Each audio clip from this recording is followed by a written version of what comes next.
Buenas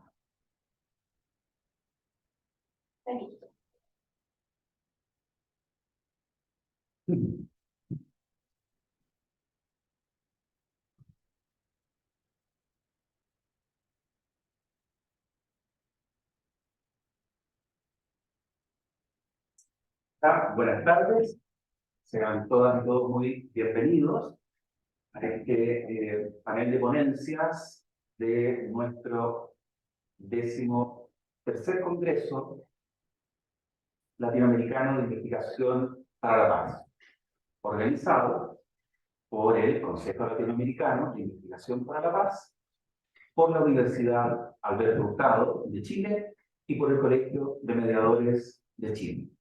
Quien habla, su servidor, Felipe Riveros, un mediador chileno integrante del Colegio de Mediadores de Chile. Tengo el honor de presentar y moderar el siguiente panel de ponencias, que lleva el número 5.3, dentro del eje sobre género, universidad, vulnerabilidades y pueblos ancestrales y originarios. Voy a presentar a nuestros panelistas. Comenzando por mi izquierda, está María de Lourdes Sánchez Velázquez, de la Universidad Pedagógica Nacional de México, que hará su intervención sobre estrategias de combinación del trabajo de cuidado en el hogar y trabajo remunerado en mujeres docentes de educación básica que estudian en dicha universidad, en la experiencia de 2 años de la pandemia, quiero decir, del COVID-19. A mi inmediata derecha está Kelly Audrey Cantor Barona, de la institución universitaria Escuela Nacional del Deporte de Colombia, ¿sí? Que hará su presentación sobre inclusión laboral, factores a intervenir para alcanzar la operativización de la política pública de discapacidad en un municipio del Valle del Cauca. Quiero agregar que el trabajo que presentará Kelly ha sido realizado en conjunto con su colega Sandra Parra, de la misma institución, Universidad Escuela Nacional del Deporte. Finalmente, al extremo derecho mío, está Daisy Lilian Lima Martins, de la Universidad de Sao Paulo, quien hará su presentación sobre el trabajo reproductivo en el capitalismo. Bueno, el esquema de esta ponencia es conocido. Tenemos en total 1 hora y media, quizás un poquito menos, para toda esta sesión. Agradecemos especialmente a quienes también están participando presencialmente y a quienes escucharán esta conferencia o este panel a través de la grabación de los canales de YouTube de la Universidad Alberto Hurtado. Daremos entonces comienzo al panel con 19-20 minutos máximo a cada una de las panelistas, y después tendremos un momento de preguntas, comentarios, intercambios. Me dice entonces, vamos a seguir, aunque la presenté según el orden en que están sentadas, el orden será primero Kelly con el tema de la inclusión laboral, en segundo lugar Daisy con el trabajo reproductivo, y en tercer lugar Lourdes con las estrategias de combinación de cuidado hogar y trabajo reproductivo. En ese orden. ¿Ya? Bueno, adelante. Sí. Quiero decir, cuando quieren 5 o 10 minutos, les voy a avisar para que estén atentos. Ok, perfecto. Entonces, buenos días. Mi nombre es Elia Cantor Barona. El día de hoy voy a compartir la experiencia que tuvimos con un curso de inclusión laboral y la alcaldía de un municipio del Valle del Cauca. Voy a intentar ser lo más clara posible. Sin embargo, si llego a utilizar algún término que se pueda conocer como un garabato, les pido que me disculpen, llevo muy pocas horas en Chile. Bueno, entonces, iniciemos. Siguiente, por favor. Cuando nosotros logramos hacer un acuerdo con la alcaldía de este municipio para que nuestros estudiantes tuvieran unas jornadas de sensibilización alrededor de la inclusión laboral, pues nos sentimos muy satisfechas. Habíamos alcanzado un logro mediano, sobre todo para la preparación de los futuros terapeutas ocupacionales. Así que decidí compartir esta experiencia con un amigo que representa este colectivo en un municipio cercano. Pero para mi sorpresa, su reacción no fue lo que esperaba. Él simplemente me dijo, no entiendo para qué estudian tanto si nunca encuentran una solución. Y antes de molestarme con él, quisimos entender un poco por qué nos estaba haciendo ese comentario. Siguiente. Pues bien, el Banco Mundial en el 2021, en sus informes, muestra que 85 millones de personas en Latinoamérica tienen algún tipo de discapacidad, lo que equivale al 14.7% de su población, y que hasta hace poco más de una década empezaron a tenerse en cuenta tanto en las estadísticas como en las políticas públicas. Es decir, que hasta ese momento estaban invisibilizados. Colombia, al igual que otros países de la región, ratificó la Convención de las Naciones Unidas respecto a los derechos de las personas con discapacidad, así como otros acuerdos internacionales. Y para realmente cumplir con lo que se estaba solicitando, entre 1991 y 2020 han ratificado 11 normas que abordan directamente esta temática. La forma en que la están abordando tiene que ver con calificación de la invalidez, beneficios tributarios para las empresas, formación para el trabajo, la regulación del teletrabajo como una forma de propiciar el empleo y el autoempleo. Sin embargo, al momento de nosotros iniciar esta experiencia, que es en el 2021, había una publicación del 2020 donde nos decían que 23 de los 32 departamentos del Valle del Cauca contaban con una política pública de discapacidad, y que inclusive esa política pública por parte de la Consejería Presidencial había sido acompañada por referentes en el tema, por la sociedad civil y por organizaciones. Entonces era algo a lo que le estaban prestando atención. Pero que tenemos que aclarar que las políticas públicas en sí mismas no tienen como fin la solución de una problemática, sino que son un medio que viene de las, digamos que viene del sentir del Estado y que está supeditado a un ministerio. En Colombia los ministerios que han acompañado este tema son el de protección social, el de trabajo, todo lo que tiene que ver con comercio, la parte de tecnología de la información, la parte de comunicaciones y turismo. Pues bien, a pesar de todo ese avance normativo, el mismo Banco Mundial menciona que en Colombia aún tenemos el 2.8% de estas personas viviendo con menos de 1.9 dólares americanos al día. ¿Eso qué quiere decir? Que no solamente desde la intención del gobierno se logran esos cambios, porque difícilmente eso se traduce en unas acciones dentro de los territorios.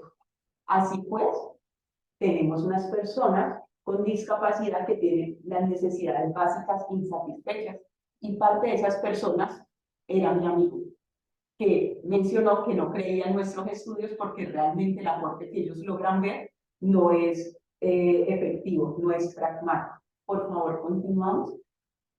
Nosotros con todo eso dijimos, vamos a cambiar el enfoque del curso. No nos vamos a llevar a nuestros estudiantes a que hagan una parte de sensibilización diciendo cuáles son los beneficios tributarios para las empresas que contraten ese tipo de población, sino que vamos a entender la historia ocupacional de las mismas.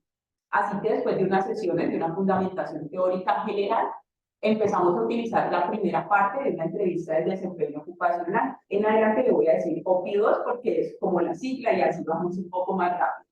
Entonces, hicimos una primera visita donde nos acercamos a un reconocimiento de este territorio. Para eso utilizamos del OPI2 la parte de ambiente. Y nuestros estudiantes empezaron a identificar todo lo que tenía que ver con factores físicos y sociales. Dentro de los factores físicos estaba todo lo que es lo natural y lo construido y los objetos. Es decir, nos montamos todos en un bus y fuimos viendo cómo era el estado de las vías desde Santiago de Cali hasta ese municipio. Cómo eran los centros de salud, si es que los tenía, los centros deportivos, las instituciones de educación, cómo estaba operando el transporte, qué tipo de transporte se tenía, los horarios, los precios. ¿Listo? Y desde la parte social empezamos a mirar todo lo que tiene que ver con los grupos sociales y con las formas ocupacionales en que estos operan.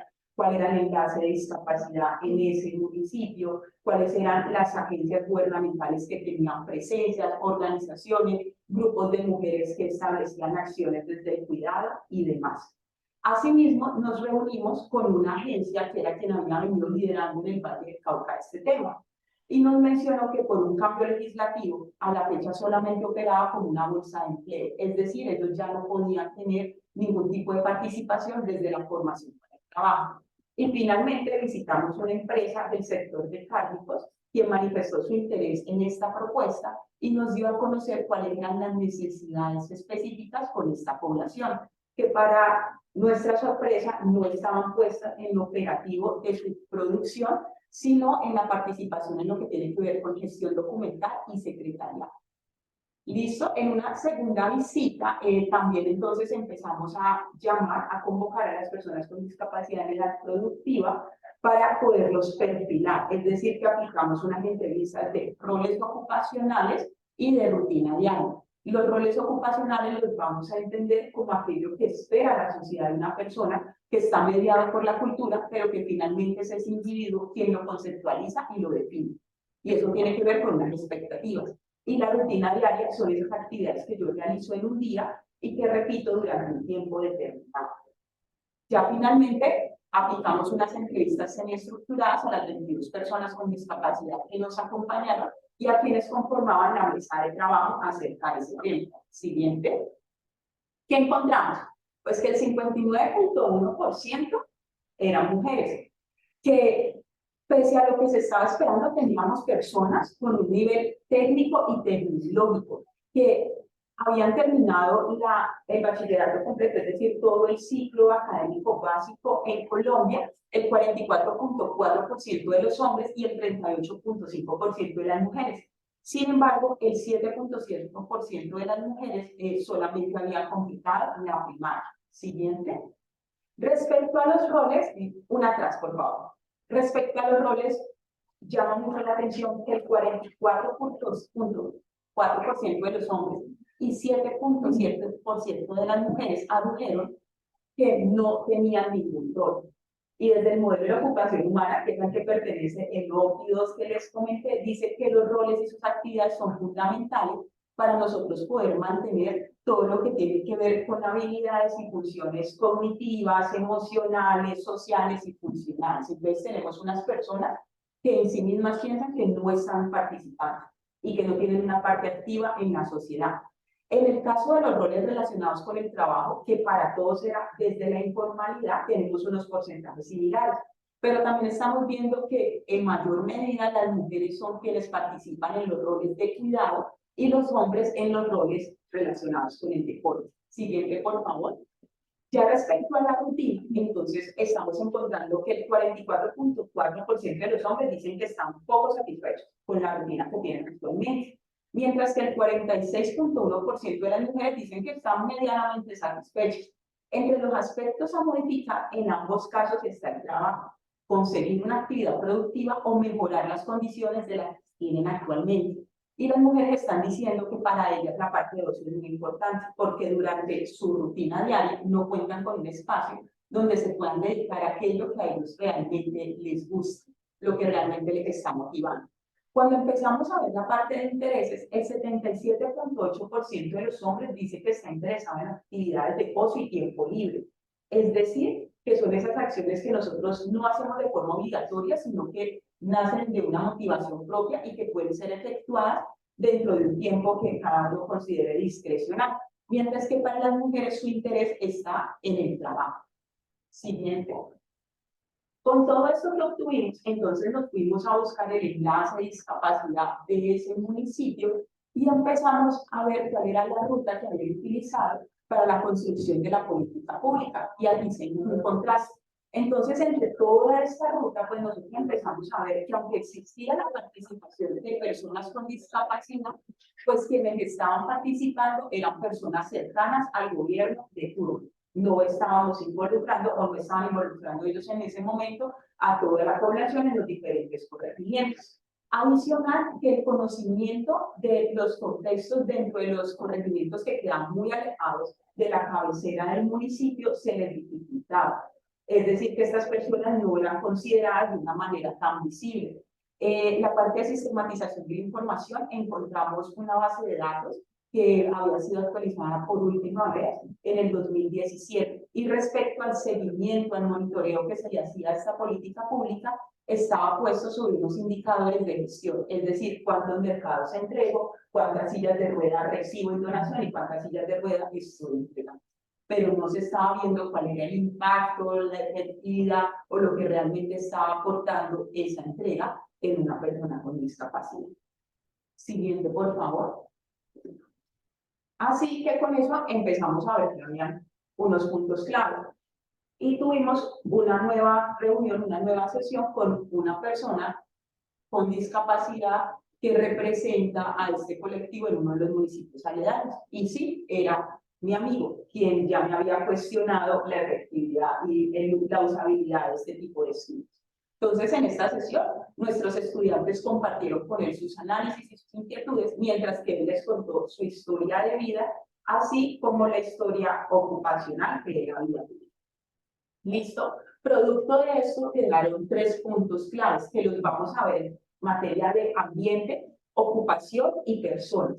Respecto al ambiente, estamos viendo que la asociación en los grupos sociales que están circunscritos a unos corregimientos más alejados se modifica y se da mucho más desde lo comunitario. Entonces, ese espacio territorial dificulta en algunos momentos que el Estado se haga presente en unos espacios físicos, y cuando el Estado no se hace presente, pues estas personas no son reconocidas y sus necesidades no son satisfechas. Adicional, que están con otros factores como el del transporte que sirven de barrera.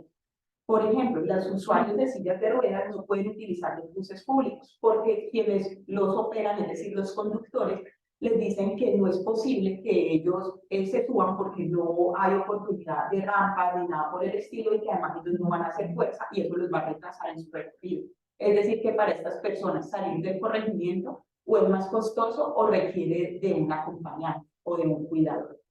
En materia de ocupación, estamos viendo que los cursos de formación para el trabajo que son ofertados no tienen una relación específica entre los intereses de las personas con discapacidad y las características de ese territorio. Un ejemplo de esto es que una entidad llegó con un curso de formación como call center, los que están recibiendo llamadas todo el tiempo y brindando información. Esto no fue de interés para ninguna de las personas con discapacidad, pero adicional allá el trabajar como call center es muy difícil porque no hay conectividad y no hay señal de celular ni de teléfono. Entonces uno empieza a decir, bueno, hasta donde solamente estoy cumpliendo con algo que se me está solicitando y hasta donde yo realmente estoy haciendo un análisis de que eso es lo que va a servir en el territorio. Y finalmente con las personas, pues estamos viendo que no es factible que generalicemos los intereses. Las personas, de una forma consciente y plena, pueden decidir qué ocupación o qué actividad realizar, y eso tiene que ver con sus habilidades de desempeño y con sus hábitos. Parte de esto es que yo no puedo decir que todas las personas con discapacidad quieran hacer parte del empleo formal. Estamos observando que 77.8% de los hombres que participaron en nuestra experiencia dicen que para ellos es más relevante y están interesados en actividades de ocio y tiempo libre. Entonces, en el siguiente, nosotros con todo esto nos sentamos y empezamos a decir, bueno, después de toda esta experiencia, ¿será que realmente nosotros aportamos a esa solución?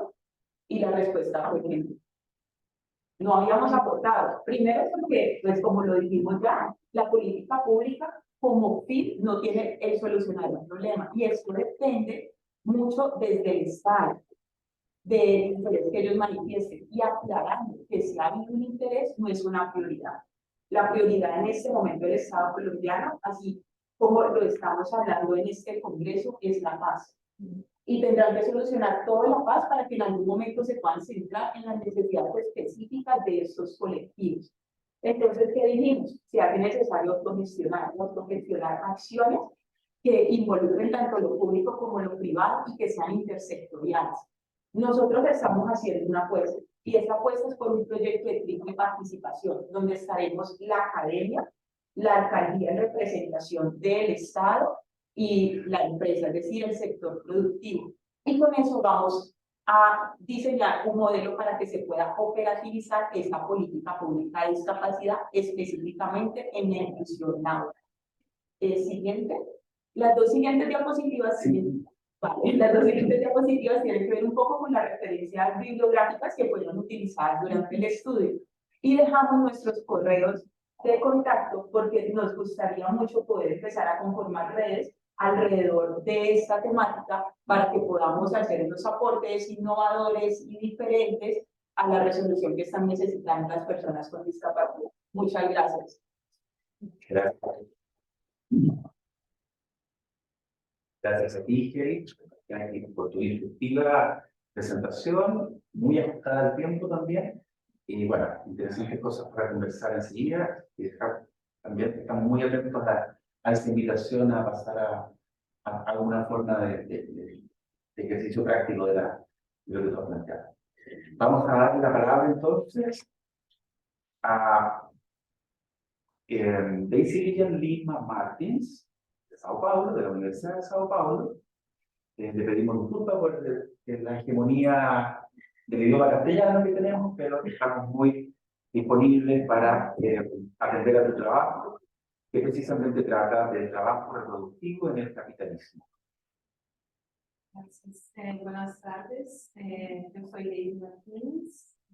Tengo maestría y soy doctoranda en Derecho del Trabajo y Seguridad Social en la Universidad de São Paulo, USP, que es en Brasil.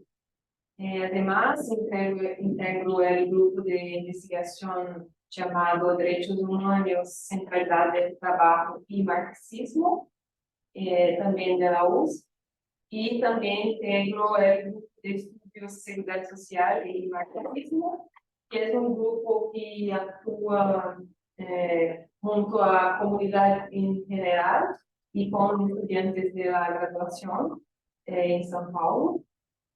Bueno, antes de continuar, quisiera pedir permiso a todos para hacer mi presentación en portugués, de modo despacio. Creo que todos me comprenderán muy mejor en portugués que en portuñol. Entonces, yo peço desculpas si todo bien. Fico dispuesta a repetir lo que sea necesario para vocês. Gracias. Adelante. Bom, então, adentrando ao tema do artigo que eu apresento hoje, que se chama O Trabalho Reprodutivo no Capitalismo, antes de entrar propriamente no tema, eu acho importante trazer qual é o referencial teórico que pautou a pesquisa, esse texto, e que pauta a própria atividade do grupo de pesquisa na Universidade de São Paulo, especialmente na Faculdade de Direito da Universidade de São Paulo. O nosso referencial teórico é um referencial teórico crítico marxista, então a gente utiliza como fonte teórica o próprio Karl Marx, um autor russo que se chama Evgeny Pashikanis, e também um autor que se chama Bernard Edelman.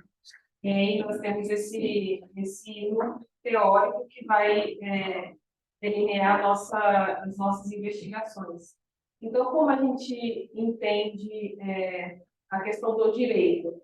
A gente compreende que a sociedade em que nós vivemos, ela se constitui a partir de formas sociais que visam a reprodução de um padrão único de sociabilidade, de reproduzir um modo de vida específico.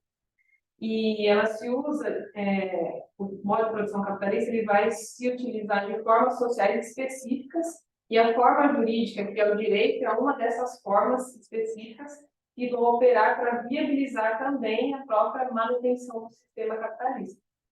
Assim que nós vemos o direito nessa linha de pesquisa, e principalmente para viabilizar a compra e venda da força de trabalho e a liberação dessa força de trabalho para o mercado de trabalho, né, para ser vendida e comprada.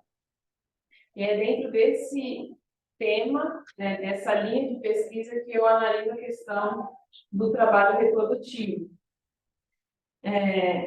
esse tema, ele é fruto da minha dissertação de mestrado, então ele é um pedaço da minha pesquisa de mestrado, que recentemente eu consegui tornar a pesquisa em livro, aí depois eu posso mostrar para vocês.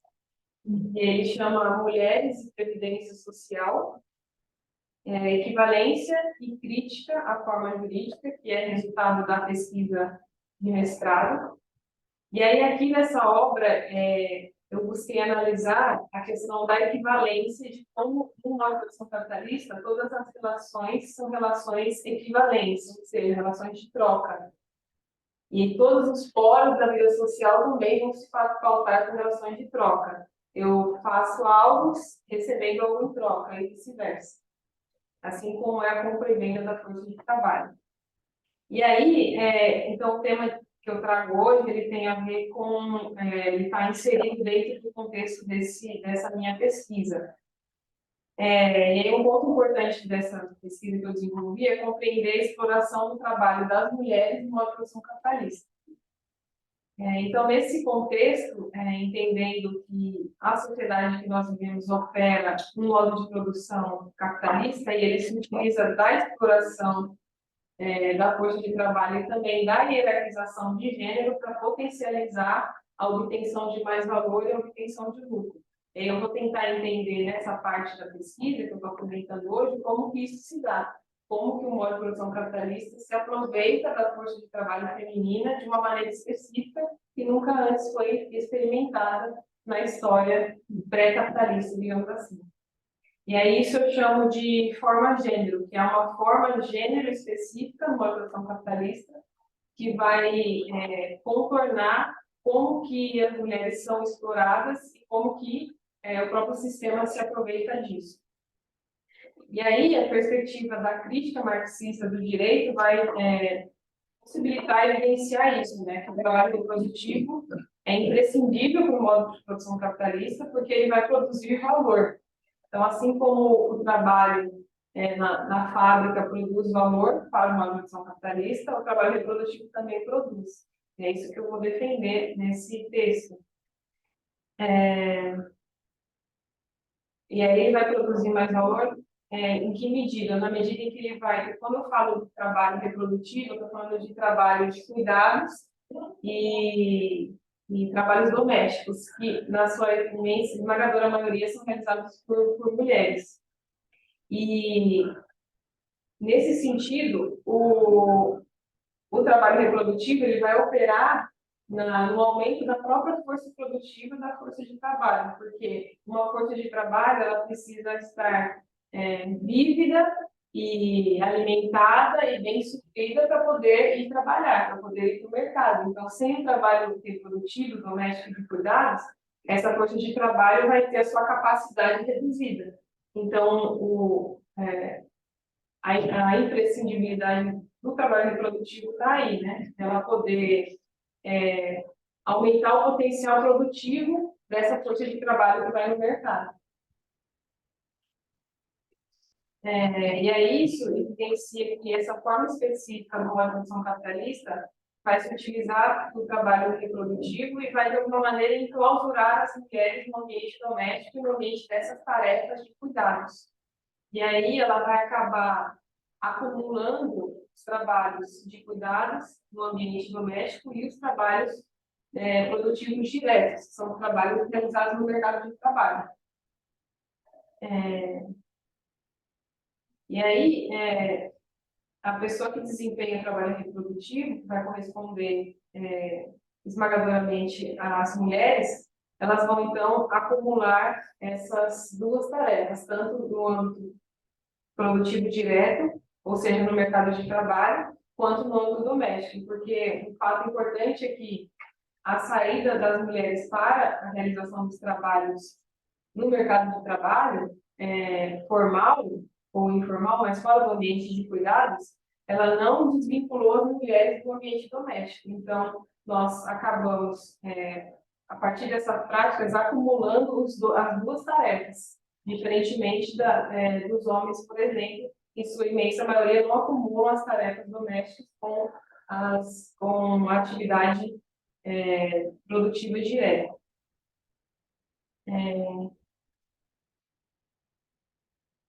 E aí, essa sistemática acaba naturalizando o lugar das mulheres como um lugar como um lugar doméstico, né? Um lugar reprodutivo.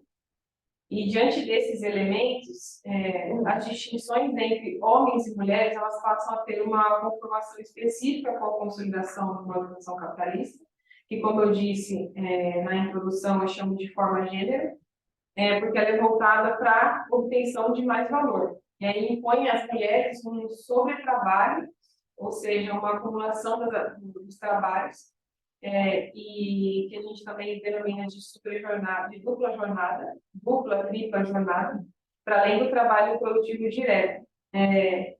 E apesar de estar intimamente relacionado à produção, ela opera diretamente na reprodução da própria mercadoria depois de trabalho. E aí, abrindo um parênteses para tentar deixar mais claro, no modo de produção capitalista, o trabalho ele vai se dividir em duas partes integrativas, que é o tempo de trabalho necessário para a produção das mercadorias, e o tempo de trabalho excedente, que é aquele tempo que o capitalista ele vai acumular e vai se apropriar. E aí, a produção de valor do trabalho doméstico ele vai estar inserido nessa última faceta integrativa, que é o trabalho excedente. Então, ele vai, de alguma maneira, o trabalho excedente vai ser esse momento de produção de mais-valia, esse momento de produção de lucro. E aí, eu entendo que o trabalho reprodutivo ele vai estar inserido nesse aspecto da produção da mais-valia relativa, porque a mais-valia absoluta ela vai ser obtida por meio da prolongação da jornada de trabalho, e a mais-valia relativa ela vai operar no aumento da força produtiva de trabalho. Então, na medida que o trabalho doméstico opera na potencialização da própria força de trabalho, ela produz valor nesse sentido, ela produz mais-valia relativa. Então, as atividades empregadas no âmbito reprodutivo, elas cumprem um papel crucial no modo de produção capitalista, porque produzem mais valor. E esse é um debate bastante antigo que se faz, né, sobre se o trabalho doméstico produz ou não mais valor. E aí a minha investigação apontou para isso. Produz mais valor na medida em que opera na própria manutenção da força de trabalho, e sem a força de trabalho, o capitalismo não acontece. Ele precisa das pessoas reproduzindo e produzindo e reproduzindo as suas sistemáticas. E aí, além disso, o trabalho doméstico, além de contribuir com a subsistência da força de trabalho, também contribui com a subsistência dos substitutos, que são os filhos e filhas, né? Então, o trabalho de cuidados também se relacionam com os cuidados das crianças, que futuramente também venderão a sua força de trabalho no mercado. E aí, a pessoa que desempenha o trabalho reprodutivo, que são as mulheres, na imensa maioria, vai acumular a jornada no mercado de trabalho e a jornada no âmbito doméstico. Isso vai potencializar a obtenção de mais valor sobre essa força de trabalho feminina, porque o capitalista não vai precisar remunerar uma outra força de trabalho para realizar o trabalho reprodutivo dessa mulher, porque ela mesma vai realizar o trabalho reprodutivo dela e o da família. Então, ele acaba isso potencializando, maximizando a obtenção de lucro. E aí, essa perspectiva posiciona o trabalho doméstico no circuito produtivo capitalista, operando sobre a manutenção da força de trabalho presente e futura e no aumento da mais-valia, da produção de mais-valia. E aí, para finalizar, concluindo que essas evidências apresentadas, elas demonstram nada mais que a necessidade, a imprescindibilidade do trabalho reprodutivo para o capitalismo, e que a acumulação desses trabalhos na força de trabalho da mulher vai gerar mais valia, ou seja, no final vai gerar mais lucro e mais acumulação para o capitalista. E é isso se evidencia que, como a produção capitalista se utiliza desse trabalho reprodutivo, acaba enclausurando as mulheres no ambiente doméstico e, no meu entender, inviabiliza a real libertação das mulheres. E essa é a minha intenção de trazer esse debate para esse congresso, está pensando sobre formas de buscar a paz, de concretizar a paz e a igualdade. E aí eu entendo que essa defesa de que, essa compreensão de que as mulheres não conseguirão estar totalmente libertas nesse sistema de opressão é importante para a gente pensar na real paz que a gente quer, enfim, para a América Latina e para o mundo. É isso. Obrigada.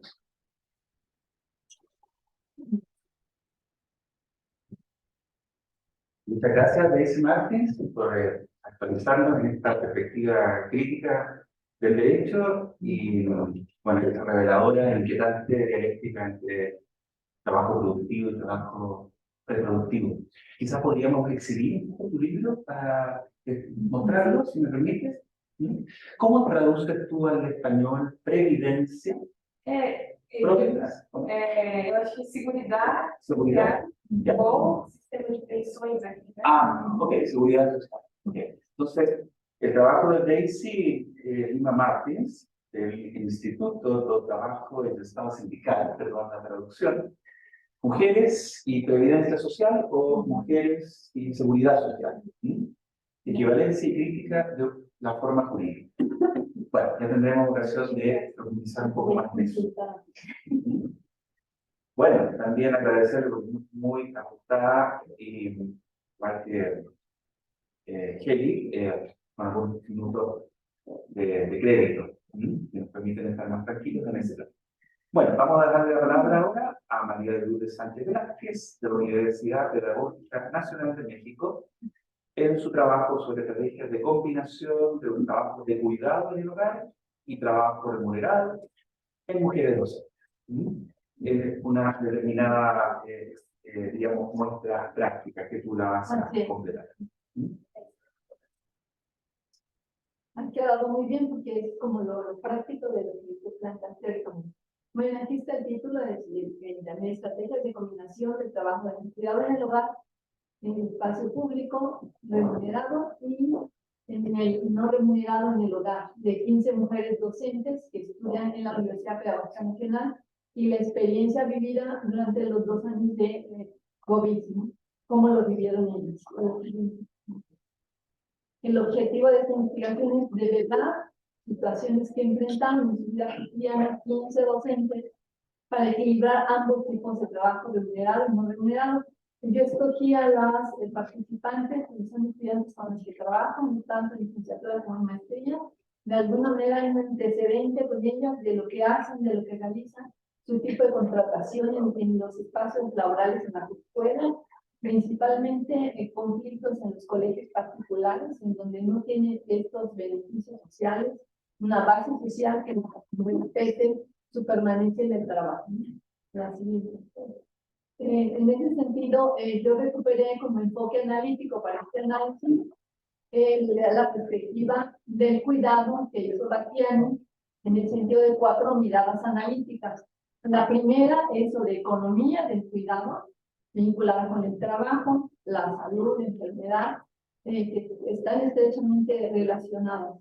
La economía del cuidado en el sentido de que ese trabajo que ellas realizan al interior del hogar, que están planteando, hay un excedente de producción y de reproducción que permite la reproducción económica del sistema de un país económico. Sin embargo, ese trabajo no es pagado, no es reconocido, es invisibilizado. Sin embargo, hay un porcentaje bastante amplio que realizan tanto de manera pública como de manera privada en su hogar, incluye para la reproducción del sistema. Entonces, eso es muy importante. En cuanto a bienestar social, la situación es que como ellas no están todavía tituladas, entonces no tienen prestaciones sociales, no tienen seguridad social, no tienen seguridad laboral, están en la inestabilidad, en la incertidumbre de que si el colegio particular, los dueños, las dejan trabajar ahí, pueden permanecer, pero también durante la pandemia se les redujo el sueldo a algunas 50%, algunas 70%, incluso dependiendo de la edad, hay discriminación. Y en el mejor de los casos, porque en otros casos fueron despedidas de su trabajo. Entonces, no hay posibilidad de poder no defenderse porque no tenían el título de licenciatura. Ellas habían empezado a laborar sin. Entonces, bueno, eso repercutió en su inestabilidad, en la vulnerabilidad. Y bueno, eso también tiene que ver el cuidado y el trabajo como un derecho, porque durante la pandemia ellas tuvieron que cuidar a su familia, a la familia extensa, a sus hijos, a los esposos que enfermaron, o incluso en algunos casos a las suegras, que en algunos casos murieron sus familiares. Y cuando yo les pregunté a ellas en una segunda etapa de investigación, de entrevista más estructurada, que a ellas quién las había cuidado, ellas cuidaban a otras familias, pero cuando ellas se enfermaron, se contagiaron, yo les preguntaba, ¿a quién te cuidó a ti? Y lo que ellas me dicen es que nadie me cuidó, yo solita permanecí al frente del esposo, de los hijos, de la familia, hasta de la suegra, y a ellas nadie los cuidó. Entonces ellas solas sobresalieron en eso. El otro ámbito de análisis es la ética del cuidado, que tiene que ver con los valores que se reproducen en esta situación de roles sociales establecidos por la sociedad, que mandatan que la mujer principalmente es la que tiene que estar al frente de los cuidados del hogar, de la familia, sobre todo en los niños de primera infancia, en los de crianza y en los padres de tercera edad, que aunque tienen hermanos que también los cuiden, pues recaen sobre todo en ciertas mujeres en cuidar a parte de la familia, los padres, ¿no? Entonces, esto ha debatido en otros espacios en términos de si es una responsabilidad ética o, por ejemplo, si una abuela, que es uno de los casos de los que he trabajado, tiene a su cuidado al nieto en todo sentido, al grado de que lo tienen que llevar a la escuela, llevar al doctor, atenderlo en medicina, porque le han solicitado que lo lleve a estudios de genética, por ejemplo. Es un ejemplo de cómo ella tiene que hacer su rol de madre y su rol de abuela, siempre desde la perspectiva de género, que es la cuidadora principal, ¿no? Entonces, no solamente de los hijos, sino también de los nietos, y esto en uno de los casos ha repercutido en su salud, porque ha tenido problemas del corazón y ha tenido que ser internada. Aún así, sin incapacidad, continúa trabajando. Estos son casos fuertes. La metodología que utilicé fue cualitativa, testimonios narrativos de las vivencias durante los 2 años de COVID, cómo lo vivieron, qué sucedió, si se contagiaron, cuándo se contagiaron, la primera, la segunda, la tercera ola, cómo acudieron al doctor, tuvieron que gastar en medicinas, en medicamentos, en oxígeno, porque no tenían un seguro de vida, no están contratadas con seguro de vida. Algunas en otros cursos anteriores habían realizado sus autobiografías, y las que eran muy duras por el duelo que traían, les sugerí que hicieran entonces solamente línea de vida de momentos cumbre de su vida. También lo hicieron.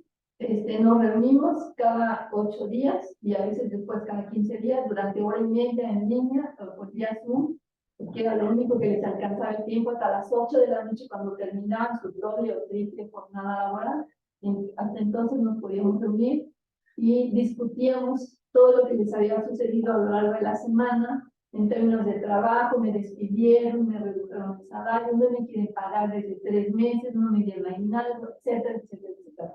Entonces era un espacio de desahogo emocional también, de lo que ellos cargaban durante toda la semana y que permitía pues no sentirse solas, no decir, también la otra está pasando algo malo, también a la otra se le murió la madre, se le murió él, ¿no? También se enfermó y también sigue trabajando con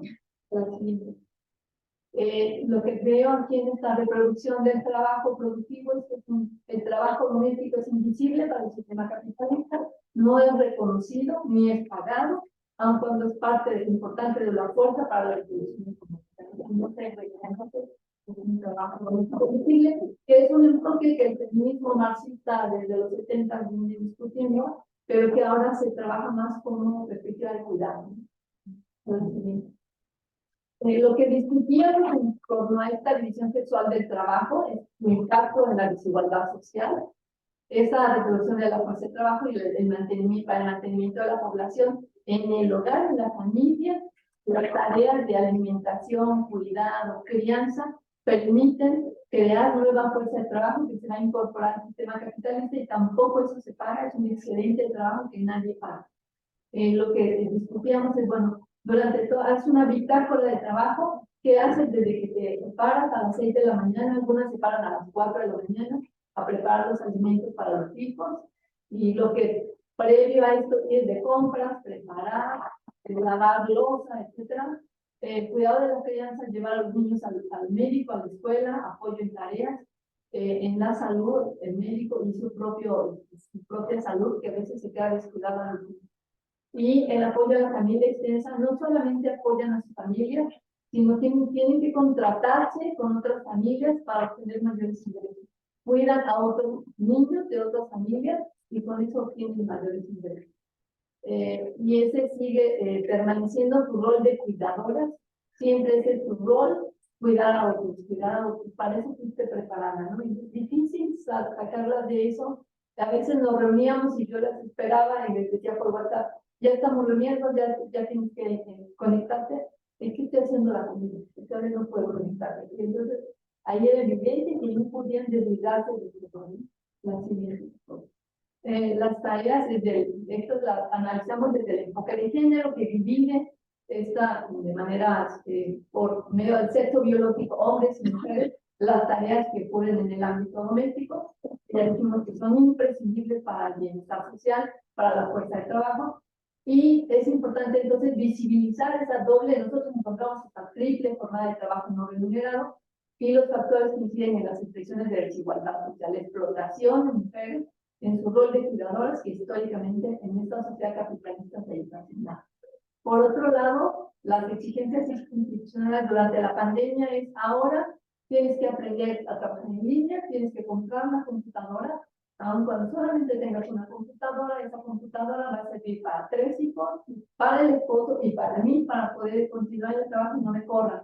Si no tengo una computadora, no puedo seguir trabajando. Y entonces, a veces tenían que conseguir el aparato, o se les descomponía, o conseguirlo a pagar a plazo, porque además un salario es de 2.500, a veces, cuando, porque como son trabajos comunitarios, lo trabajan otras familias que son desplazados.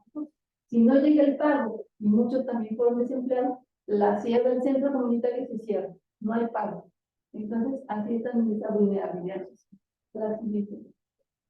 El tipo de tareas que vimos en su bitácora, desde las 6 de la mañana, 4 de la mañana, crianza de los hijos, desde bañarlos, vestirlos, llevarlos a la escuela, cuidar a los papás cuando nadie se encarga, las tareas, y entonces tenemos que el 66% de los consumidores de este trabajo en Estados Unidos invierten en varios productos que solo resuelven su trabajo de manera fácil.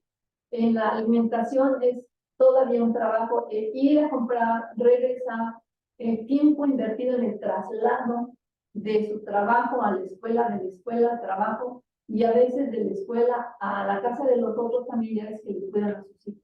Ese tiempo también se contabilizó como parte de los cuidados, ¿no? Las tareas de cuidado implican y abarcan todo tipo de trabajo que impacten en el bienestar de otra persona para su sobrevivencia. Implica alimentación, salud, apoyo en tareas de higiene y un gran número de tareas domésticas, sobre todo cuando dependen físicamente de la persona cuidadora. Estas mujeres también tuvieron que cuidar a sus padres, en algunos casos con problemas de Alzheimer, por ejemplo, o cáncer, y que también, pues, desgraciadamente fallecieron. Y posterior a eso, algunas de ellas, al cuidado de sus padres, ellas también presentan cáncer en una segunda etapa. Es algo que tiene un impacto emocional y empiezan a enfermar de enfermedades crónicas y degenerativas. El trabajo en línea pues les implicó lo que ya les mencionaba, compartir el equipo con la familia, comprar un equipo, aprenderlo, ingresar a cursos para saber manejar las computadoras, que no sabían. De la noche a la mañana ahora es el trabajo en línea, ahora ya no es presencial, y tienes que aprenderlo y tienes que saberlo, porque si no lo haces, entonces puedes quedar despedido. El trabajo doméstico así se ve como un constructo histórico que ha permitido a las mujeres permanecer ahí. Sin embargo, no es reconocido. El INEGI plantea que se invierten 22 horas semanales en el trabajo oficialmente. Sin embargo, nosotros llegamos en las bitácoras que hicieron 26 y más horas de trabajo a la semana en el trabajo doméstico. Era demasiado. Sobre todo aquellas que tenían que cuidar a otras familias, ¿no? Se triplicaba, esto es como poquito, ¿no? Se triplican las horas de cuidado. En la encuesta, por otro lado, de la mujer, el trabajo en el 2019, planteó que el 33% hace doble jornada y más del 40% invierte en el 25% del tiempo en la familia. Nosotros contamos que es más, mucho. El 33% tiene doble jornada, tenemos que ir triple jornada para aquellas que tienen que contratarse con otras familias y poder sobrevivir y tener mayores ingresos.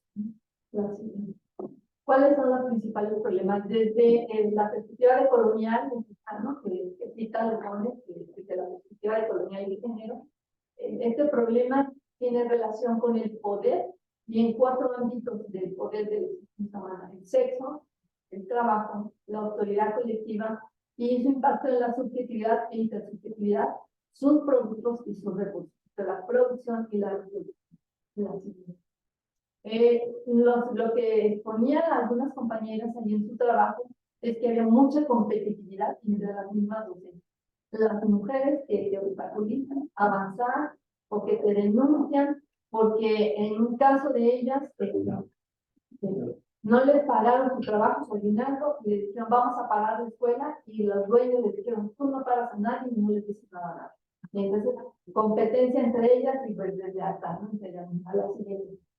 La alternativa es la creación de grupos de apoyo mutuo, de que lo que se plantea es el programa de feminismo, cuidarnos mutuamente como parte de este sistema afectado, sistema dominante que nos afecta. Entonces, creación de redes sostenedoras para podernos cuidar mutuamente. Y una forma es reunirnos, discutir, dialogar. ¿Qué te pasa? ¿Qué me pasa? Mirarte, mirarnos mutuamente y apoyarnos como una forma autogestiva de trabajo entre nosotros. Esto es un camino de lucha porque si no hay un trabajo remunerado, reconocido, pues no hay un pan. Entonces el único camino es luchar por un trabajo de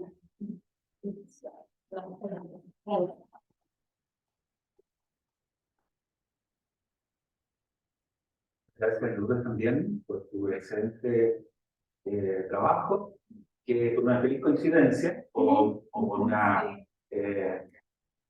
una estructuración del panel coherente con los temas, tenía exactamente una perspectiva de reflexión conceptual.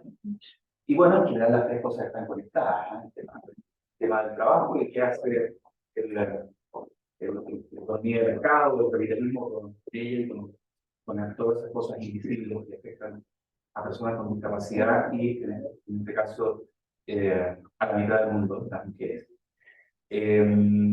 Bueno, tenemos ahora un espacio abierto para sus comentarios, preguntas a las panelistas y ofrecemos de ya la palabra. Y mientras se decide levantar la mano, déjenme decir que siempre pasa, ¿no es cierto? No, es que tenía que haberlo dicho al comienzo. Esta sesión de panel, como todas las del Congreso, están siendo grabadas, van a estar disponibles por los organizadores muy próximamente en el canal de YouTube. Y esto entonces también es útil para quienes puedan acceder a ello vía remoto o en cualquier momento en tiempo diferido al que estamos teniendo en este instante. Entonces, adelante, por favor, sus consultas, comentarios.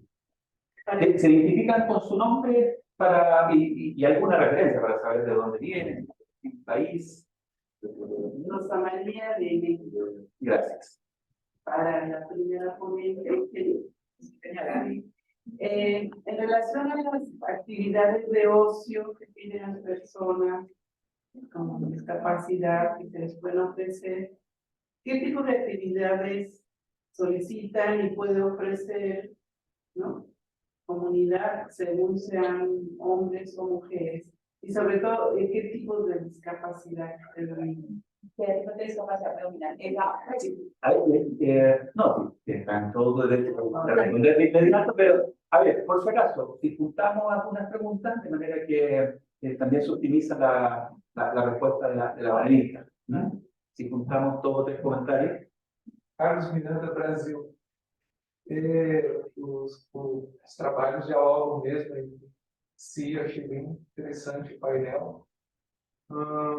Sobretudo quando a gente pega a perspectiva de violência, né, tanto no ambiente doméstico, né, como no ambiente do trabalho, isso, as pessoas com deficiência, as mulheres, você vê a população em situação de vulnerabilidade social, ela vai passar por infelizmente, por esse processo de violência. E eu queria ver um pouquinho das três sobre essa fronteira entre público e privado, né? Porque a gente está falando de uma violência dentro da casa e de discriminação no mercado de trabalho. E a gente está falando de paz, que também depende, né, de uma discussão pública. E aí você vê uma fronteira da questão do privado, né? Empresa privada, aí você depende de uma sensibilização para poder oferecer um trabalho digno para a pessoa com deficiência. Aí você tem as mulheres dentro do ambiente doméstico sofrendo uma violência para a manutenção do seu trabalho dentro do ambiente doméstico e fora a desvalorização, a precarização também por meio da violência. E tudo isso, né, sob o manto da propriedade privada e do ambiente privado. Eu queria ver um pouquinho sobre essa busca da cultura da paz, essa fronteira. Será que é privado mesmo? Será que a discussão é mais pública do que a gente imagina? Né? E não passa por uma política pública que vai entrar e vai romper essas fronteiras? Eu queria ver um pouquinho de você. Gracias, Carlos. ¿Dirige esa pregunta, comentario, provocación a una panelista en particular o a quien quiera tomarla? As três. A las tres. Ya, muy bien. Muy bien. ¿Algo más para esta primera ronda? De pronto hacia la compañera. ¿Tu nombre? Paola Díaz, De Colombia. Bueno, dentro de la Secretaría de Educación, de pronto no sé si no quedó claro eso. ¿Cómo se maneja lo que tú das a conocer dentro del decreto 1421, que se está desde la educación, pues, inclusiva, ¿sí? Digamos, ¿cómo se logró integrar eso dentro de lo que tú nos comentabas? O no se logró, pues quería como que sí, porque es interesante, porque dentro del decreto, pues no se dice, o sea, no se da muy bien. Sería chévere saber si o sea, lo que tú estás dando a conocer se puede integrar, sería inclusive. Okay. Tenemos bastante tiempo, o sea, hace poco, pero por si acaso. Hacemos la ronda con nuestras panelistas. ¿Quién quiera? Perfecto, entonces voy a intentar unir pues como en una sola intervención las respuestas para las tres preguntas que nos hacen. Lo primero, me parece que es muy importante lo que nos estabas preguntando respecto a los tipos de discapacidad, porque lo que nosotros estamos encontrando en este corregimiento es que hay una discapacidad que viene desde lo físico, desde que hay una función, una estructura que está alterada y que todas estas sobrevienen de la violencia en este sitio. Es decir, cuando yo tengo una discusión con mi vecino, con mi compañero para hacer la resolución de un conflicto, no logro llegar a nada y un día que estoy regresando a mi casa, pues me esperaron, el concepto de machete lo tenemos todo claro, con esa herramienta de trabajo, entonces pues hay una discusión, me lanza pues como a herir con el machete, pues yo pierdo una extremidad. Entonces hay muchas de estas que son adquiridas y que son a causa de la violencia. Cuando la discapacidad es adquirida, es decir, yo ya tuve toda una infancia y demás, no estoy utilizando todas mis estructuras, pues es que a mí se me desorganiza todo. Tengo que volver a aprender cómo me cepillo, cómo me peino, cómo hago unas actividades básicas, entonces eso dificulta mucho más la participación de las personas.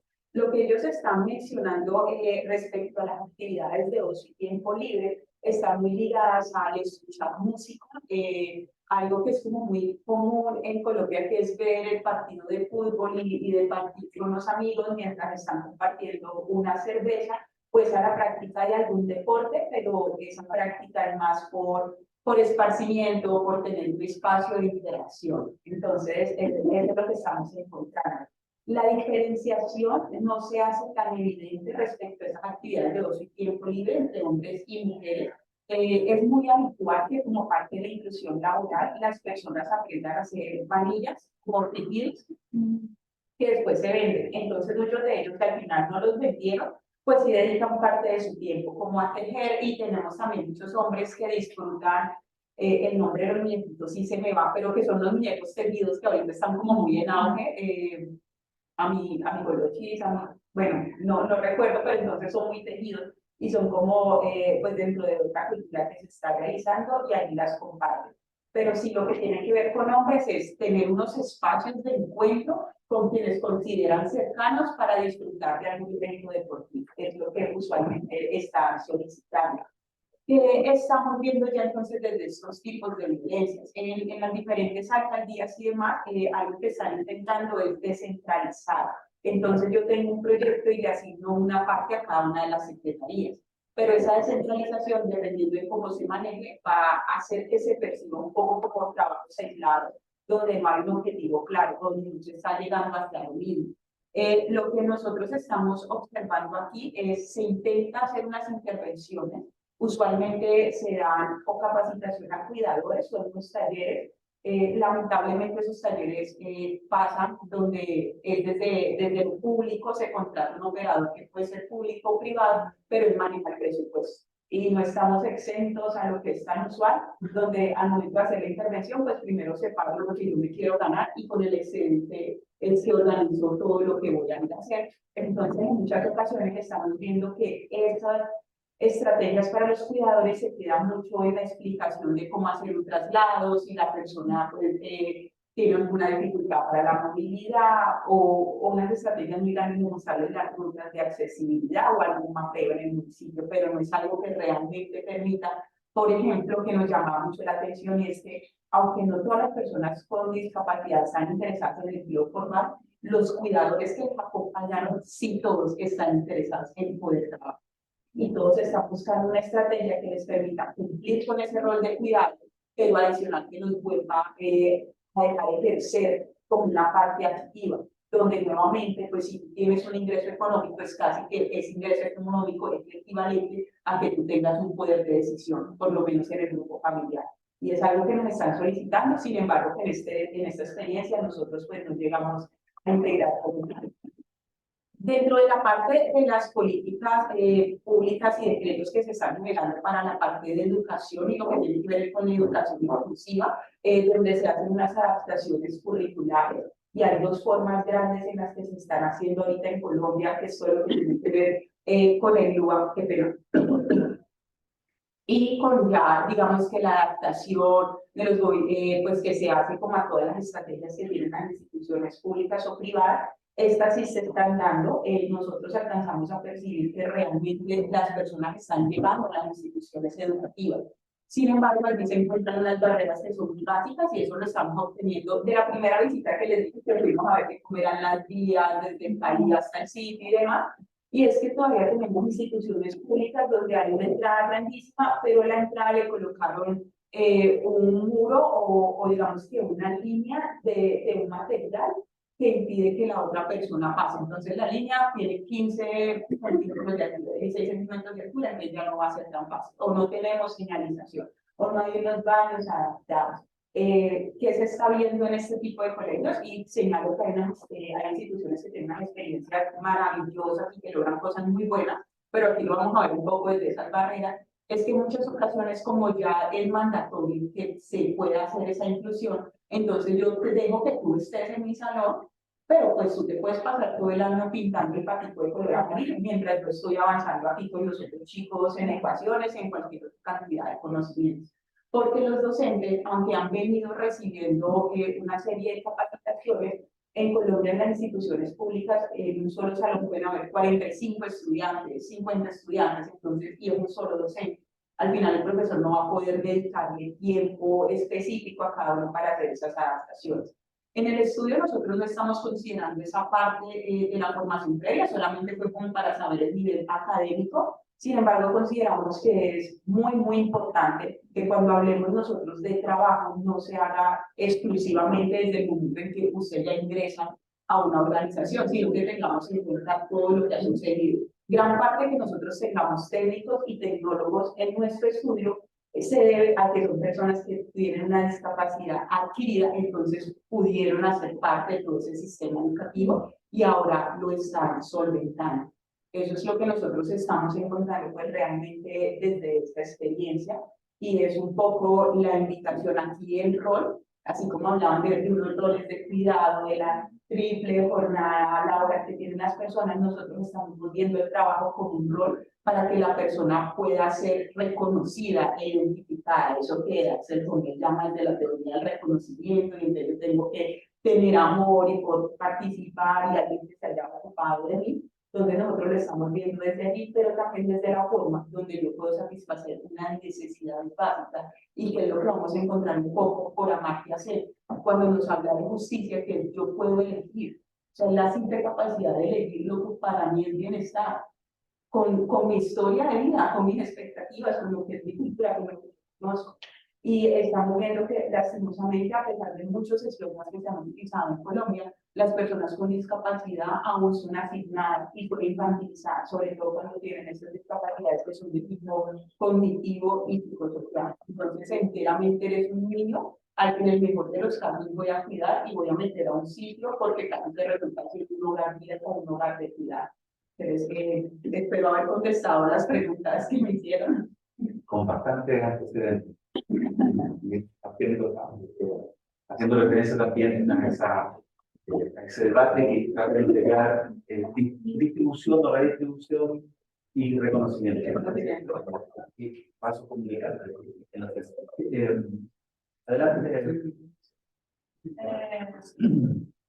Acho que, né, respondendo, mas acho que comentando, né, o que o Carlos trouxe sobre o privado e a questão da violência, eu vejo essa divisão do público e do privado como uma divisão que só é reproduzida para ocultar as violências e opressões, sobretudo em relação às mulheres. Porque quando a gente pensa no espaço privado, vai remeter ao próprio a própria enclausuramento da mulher no ambiente doméstico também, né? E de alguma maneira esse espaço acaba sendo um espaço que, ao menos na experiência do Brasil, que vai remeter à violência doméstica familiar, que vai remeter à violência sexual contra mulheres e meninas, que vai remeter ao silenciamento das mulheres, né? Porque quando você pensa no espaço privado como sendo o espaço da mulher, você, consequentemente, está retirando ela do espaço público e construindo uma concepção de que o espaço público é um espaço naturalmente masculino, né? Então, inclusive, isso importa, por exemplo, na experiência brasileira, um esvaziamento de mulheres no âmbito da política, por exemplo, da política macro, então, das candidaturas, das posições do poder legislativo. Então a gente essa divisão do público e do privado vai sempre remetendo a coisas que são negativas para as mulheres, né? Então tem uma fala da Gayle Rubin que ela vai dizer que o pessoal é político, e aí é nesse sentido, né, de pensar que o que se atribui como algo que é particular e pessoal, na verdade ele não é, também é político, né? E quando a gente pensa no público e no privado, se o privado no âmbito se denomina como privado, estão acontecendo violências contra as mulheres, significa que violências diretas, indiretas, simbólicas, todas, significa que esse privado, assim como o pessoal que ele coloca, ele não é privado, ele não tem que ser pessoal ou privado, ele tem que ser público, porque são problemas que afetam não só as mulheres, né, mas afetam a sociedade como um todo. Não só mulheres e meninas, mas toda a sociedade. Eu acho que é por aí que eu entendo a questão do privado em relação à violência que é reproduzida. Yo, Gracias, Teresa. ya me sugiere pensar en estas posiciones que en el caso de México, por ejemplo, los chicos con diagnóstico de síndrome de Down han sido contratados por McDonald's, por ejemplo. Y entonces se dice, bueno, ya fueron integrados a la sociedad, pero el trato que se les da incluso como trabajadores en una reducción de salario por ser considerados personas desvalorizadas, por decirlo menos. Creo que aparentemente hay una integración social, sin embargo sigue habiendo discriminación hacia ellos porque no les reconocen un salario digno. ¿Por qué? Porque son personas que todavía les consideran como dentro de la discapacidad cuando les hacen todo el trabajo ahí, meseros, etc. ¿no? Yo creo que ahí tendríamos que atender la política pública en el sentido de poner candados a las instituciones privadas en términos de que ustedes dan un salario digno, porque es una persona digna, es un ser humano y tiene derecho a obtener un salario digno, ¿no? Independientemente de que su diagnóstico, porque él está demostrando que puede hacer un trabajo, ¿no? Sin embargo, pues eso es lo que se le llama, ya está integrado socialmente. Lo mismo sucede en las escuelas, cuando se dice una persona, un alumno con síndrome Down, con hiperactividad autista, está en la escuela, lo han aceptado en la escuela, sin embargo, está, como tú dices, en el rincón, con actividades distintas a todo el grupo. Y entonces esto de las adaptaciones curriculares, pues se pone en interrogación, porque entonces viene siendo diferenciado del resto del grupo. Finalmente es otro diferente, ajeno, el extraño, tú eres aparte, ¿no? Entonces, las docentes, en el afán de vamos a hacer adaptaciones para que logren los aprendizajes esperados, pues finalmente lo vienen desintegrando, lo vienen aislando, está en el rincón, y entonces cuando tú le preguntas a la profesora por qué lo tiene aparte, pues porque él necesita una atención especial. O sea, la intención es buena, positiva, pero el proceso finalmente termina excluyéndolo y discriminándolo.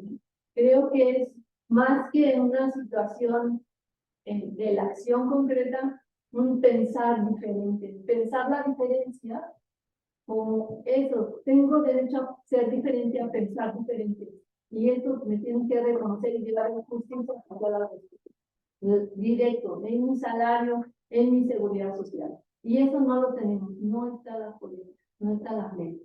Y está pues, una desvalorización, una vulnerabilidad social de mucha población de este tipo que se considera diversa, diferente.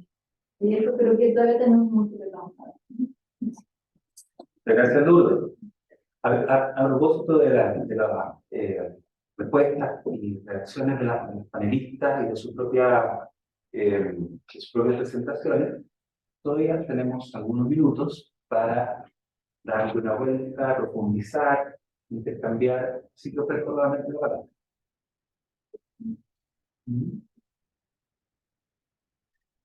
Sobre Sí, adelante, pessoas, Carlos.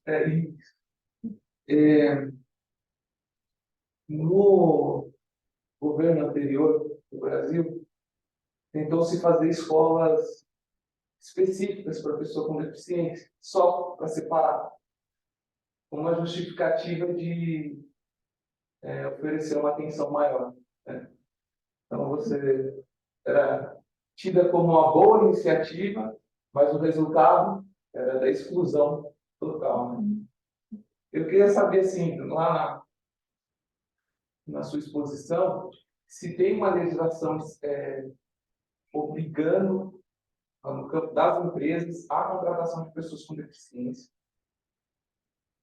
como uma forma de integração, plena integração, tratamento igualitário, ou se tem algumas contornos que os empregadores tentam fazer, que é pagar menos salário, contratar, mas deixar em casa, um jeito de burlar e fraudar ali a legislação. Sí, gracias, Carla. Tu pregunta está dirigida entonces a Kelly, el tema de discapacidad. Yo quisiera hacer una pregunta bien general, en realidad, a cada una de las panelistas, y que esta perspectiva, diría yo, de al menos un importante sector de los organizadores de este congreso, en cuanto a la temática de él con los conflictos, distintos niveles, las formas de abordarlo, de gestionarlo, de resolverlo. Entonces, les agradecería una reflexión en realidad, porque no es una pregunta directa a sus excelentes presentaciones, que a su vez responden a investigaciones metódicamente bien ejecutadas, bien fundadas. Y entonces la pregunta es la conexión entre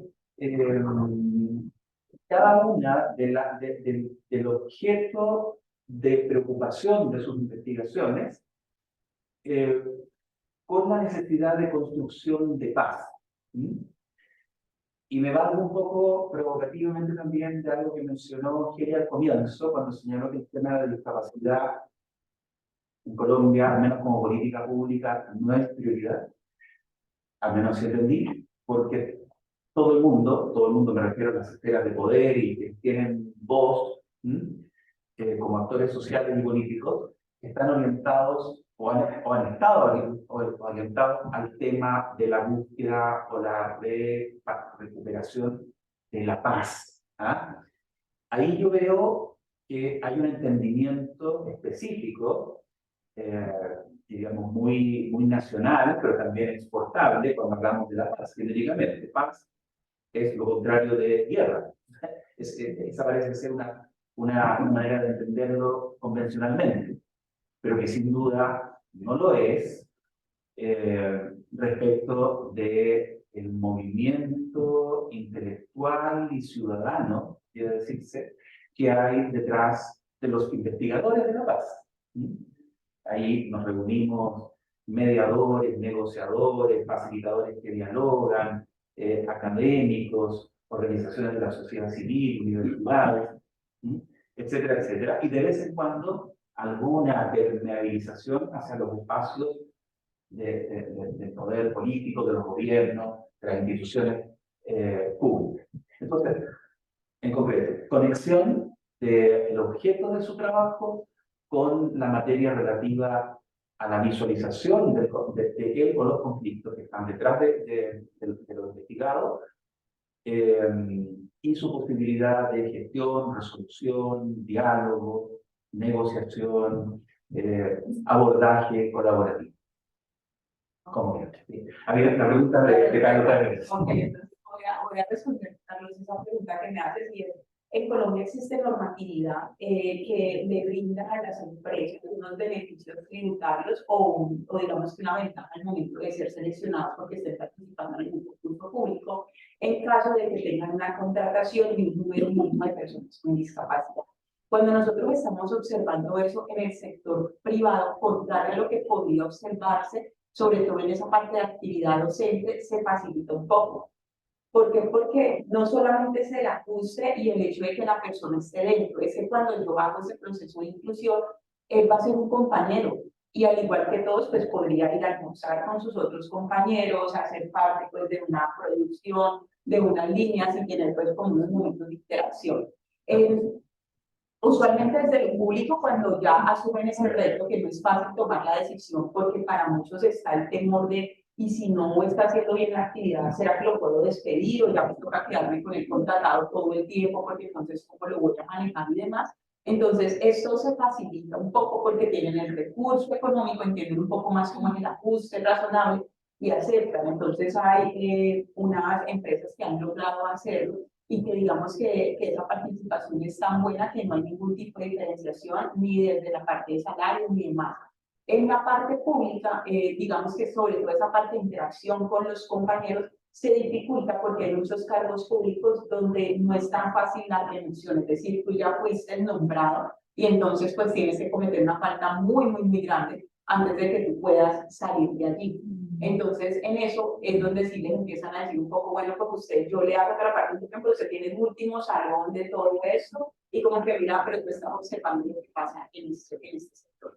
Nosotros tuvimos una experiencia que me llama mucho la atención y que realmente nosotras, la profesora Sandra Párez, yo no la habíamos considerado, y es que cuando nos acercamos a un ingenio para ver la posibilidad de hacer inclusión, que el ingenio nos dijeron, me parece genial, una hermosa labor, me encantaría ayudarlos, pero es que resulta que yo todavía no logro resolver ni siquiera los casos de las personas que por accidentes de trabajo o enfermedad laboral tengo que tener en reincorporación y tengo que hacerles ese cambio, no como tal de mano de obra, pero sí de ubicarme en otro puesto y hacer una serie de ajustes y que además eso va a ser por un tiempo prolongado. Entonces, si nosotros no hemos logrado solucionar esa problemática interna, pues realmente se nos dificulta aperturarnos a estos procesos de inclusión laboral. Y es desde allí donde creo que tenemos que estar conectados en todos los niveles, porque algo que pareciera que no tiene una relación directa, que son la tasa de accidentalidad y enfermedades laborales, lo que tiene que ver con reincorporación ocupacional, pues termina siendo un factor a la hora de tomar la decisión de permitir la contratación de personas con discapacidad.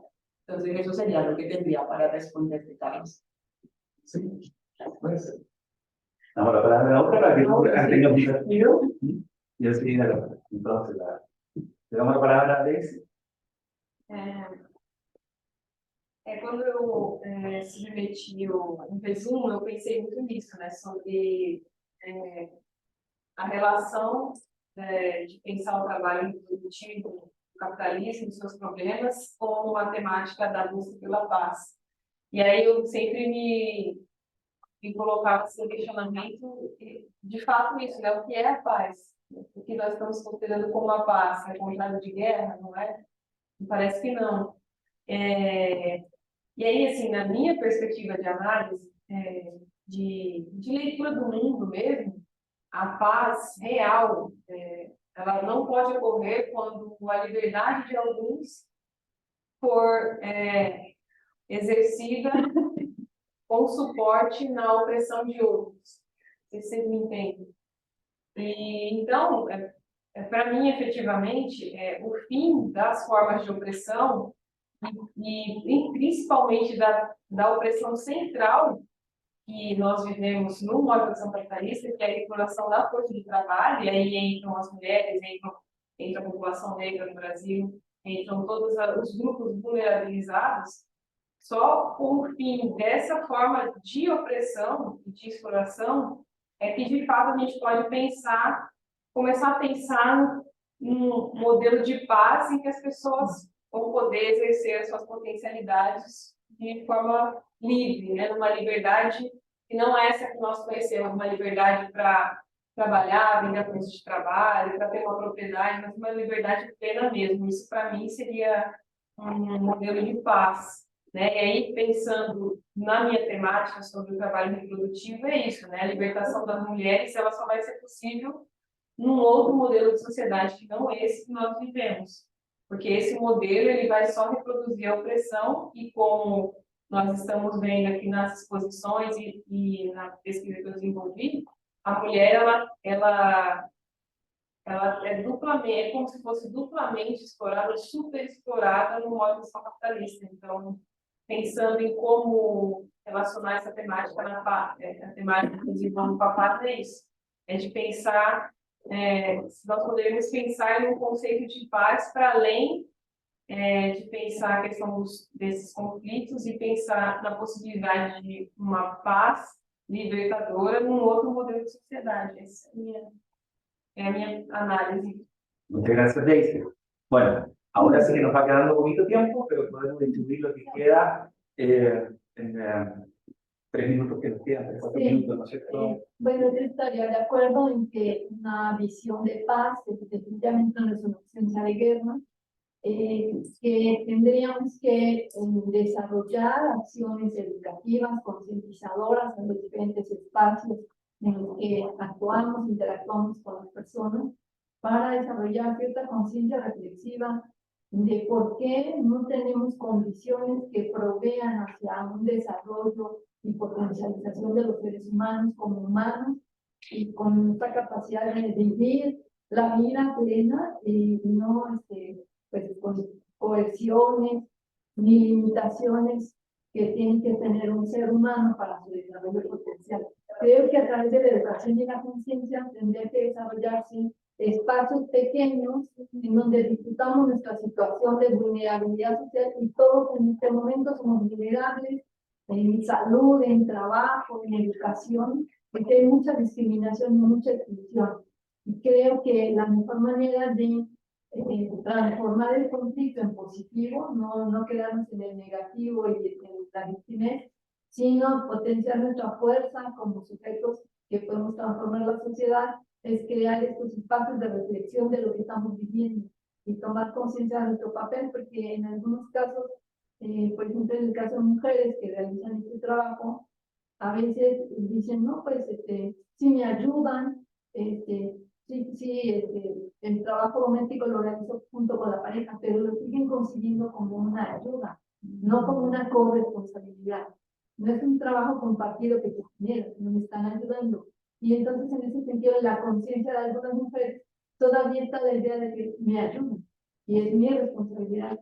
Entonces, nos falta mucho para generar más conciencia, solamente tendrá que ser en espacios de reflexión permanente como espacios políticos de acción.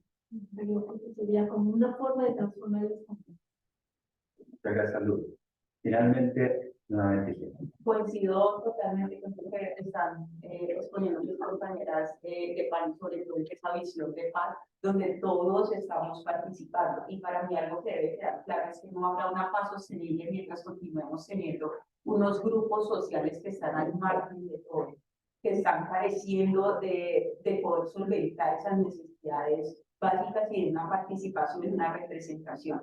Creo que en el caso de discapacidad, más allá de seguir pensando esto desde un paradigma muy positivista, donde estamos entonces muy parados en la rehabilitación y en la atención médica o esa salud física o inclusive esa salud emocional, es una persona con discapacidad no se pasa todo su día esperando a que llegue el momento de la terapia, tiene cualquier otro tipo de espacio de participación como pues lo puede tener cualquier ser humano. Entonces nosotros tendríamos que estar llevando a ese cambio de paradigma donde primero los veamos como unos seres productivos que pueden aportar desde diferentes esferas y que los diseños de lo que hagamos tienen que ser universales, es decir, todos podemos participar. Hay unos puntos de poder, por ejemplo, el de la comunicación, y entonces cuando tenemos personas con discapacidad, que no es simplemente desde lo sensorial de no puedo escuchar o no puedo ver, sino que hay algo que me permite a mí comprender el mensaje que se está dando, y yo no aseguro que él lo está llegando a recibir y a entender de alguna manera efectiva, pues entonces por más de que le digamos que tiene el derecho al voto, eso no va a ser nada diferente a que el cuidador lo lleve y le diga específicamente por quién votar y le unten el dedito y se lo coloquen aquí. Entonces, estas personas no pueden seguir pensando solamente en los momentos electorales como unas fichas y unas banderas para movilizar sentires y expectativas del querer de muchas personas, sino que tiene que hacer una parte activa y productiva de la sociedad. Muchas gracias, Kelly, por esta también respuesta al panel. Bueno, de este modo estamos dando por terminado nuestro panel que incidía en el eje sobre género, diversidad, vulnerabilidades, también pueblos ancestrales, y agradecemos especialmente las excelentes intervenciones de Kelly Cantor, Daisy Martins y María de Lourdes Sánchez, y los invitamos a seguir participando en el 13º Congreso Latinoamericano de Investigación para la Paz. Hasta una próxima oportunidad.